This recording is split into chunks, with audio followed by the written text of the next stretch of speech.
मेरे प्यारे देशवासियों, भारत की संस्कृति का बहुत बड़ा आधार हमारे त्योहार और परंपराएं हैं। लेकिन हमारी संस्कृति की जीवंतता का एक और पक्ष है। ये पक्ष है अपने वर्तमान और अपने इतिहास को डॉक्यूमेंट करते रहना। हमारी असली ताकत वो ज्ञान है जिसे सदियों से पांडुलिपियां मैन्युस्क्रिप्ट के रूप में सहेजा गया है। इन पांडुलिपियों में विज्ञान है, चिकित्सा की पद्धतियां हैं, संगीत है, दर्शन है और सबसे बड़ी बात वो सोच है जो मानवता के भविष्य को उज्जवल बना सकती है। साथियों, ऐसे असाधारण ज्ञान को, इस विरासत को सहेजना हम सबकी जिम्मेदारी है। हमारे देश में हर कालखंड में कुछ ऐसे लोग हुए हैं जिन्होंने इसे अपनी साधना बना लिया।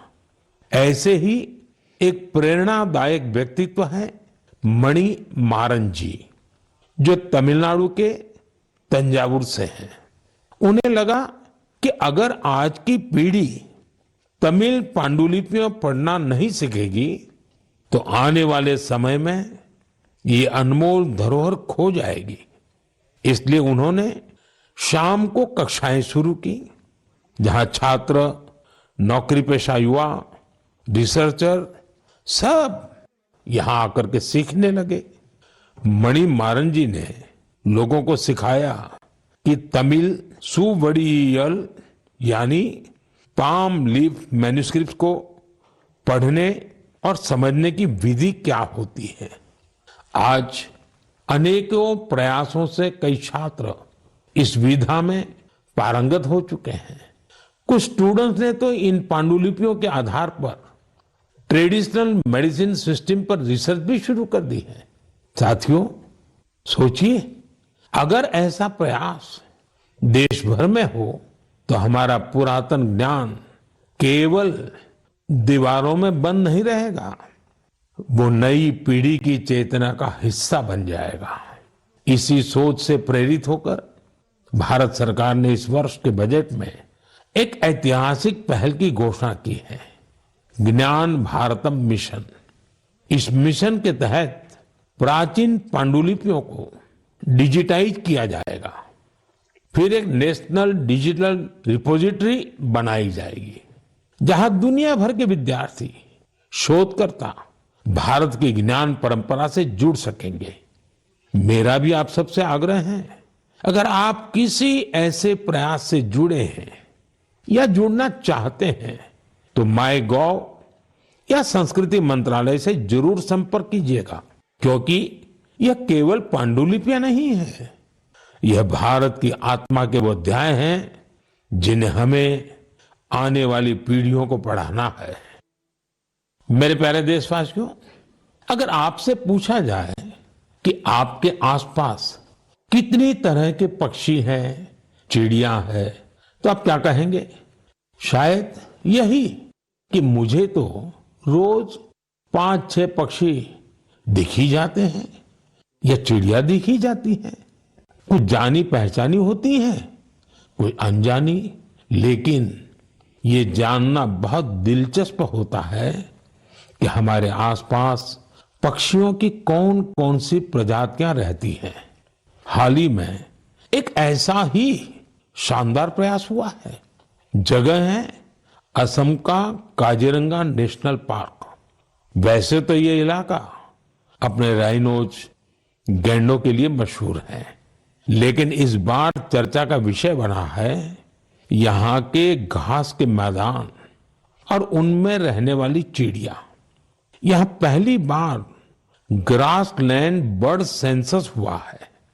आप जानकर खुश होंगे, इस सेंसस की वजह से पक्षियों की 40 से ज्यादा प्रजातियों की पहचान हुई है। इनमें कई दुर्लभ पक्षी शामिल हैं। आप सोच रहे होंगे, इतने पक्षी कैसे पहचान में आए? इसमें टेक्नोलॉजी ने कमाल किया। सेंसस करने वाली टीम ने आवाज रिकॉर्ड करने वाले यंत्र लगाए, फिर कंप्यूटर से उन आवाजों का विश्लेषण किया, एआई का उपयोग किया। सिर्फ आवाजों से ही पक्षियों की पहचान हो गई, वो भी बिना उन्हें डिस्टर्ब किए। सोचिए, टेक्नोलॉजी और संवेदनशीलता जब एक साथ आते हैं तो प्रकृति को समझना कितना आसान और गहरा हो जाता है। हमें ऐसे प्रयासों को बढ़ावा देना चाहिए ताकि हम अपनी जैव विविधता को पहचान सकें और अगली पीढ़ी को भी इसे जोड़ सकें। मेरे प्यारे देशवासियों, कभी कभी सबसे बड़ा उजाला वहीं से फूटता है जहां अंधेरे ने सबसे ज्यादा डेरा जमाया हो। ऐसा ही एक उदाहरण है झारखंड के गुमला जिले का। एक समय था जब ये इलाका माओवादी हिंसा के लिए जाना जाता था। बासिया ब्लॉक के गांव वीरान हो रहे थे। लोग डर के साए में जीते थे।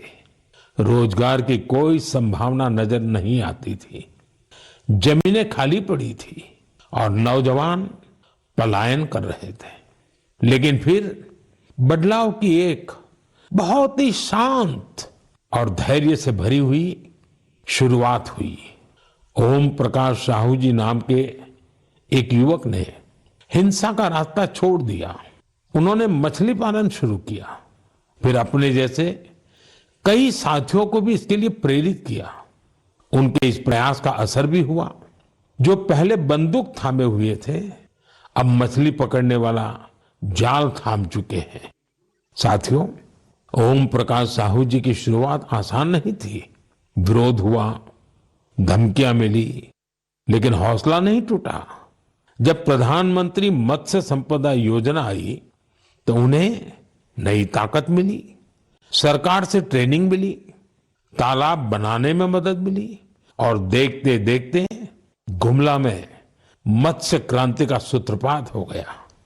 आज बासिया ब्लॉक के 150 से ज्यादा परिवार मछली पालन से जुड़ चुके हैं। कई तो ऐसे लोग हैं जो कभी नक्सली संगठन में थे। अब वे गांव में ही सम्मान से जीवन जी रहे हैं और दूसरों को रोजगार दे रहे हैं। गुमला की यह यात्रा हमें सिखाती है, अगर रास्ता सही हो और मन में भरोसा हो तो सबसे कठिन परिस्थितियों में भी विकास का दीप जल सकता है। मेरे प्यारे देशवासियों, क्या आप जानते हैं ओलंपिक के बाद सबसे बड़ा खेल आयोजन कौन सा होता है? इसका उत्तर है world police and fire games.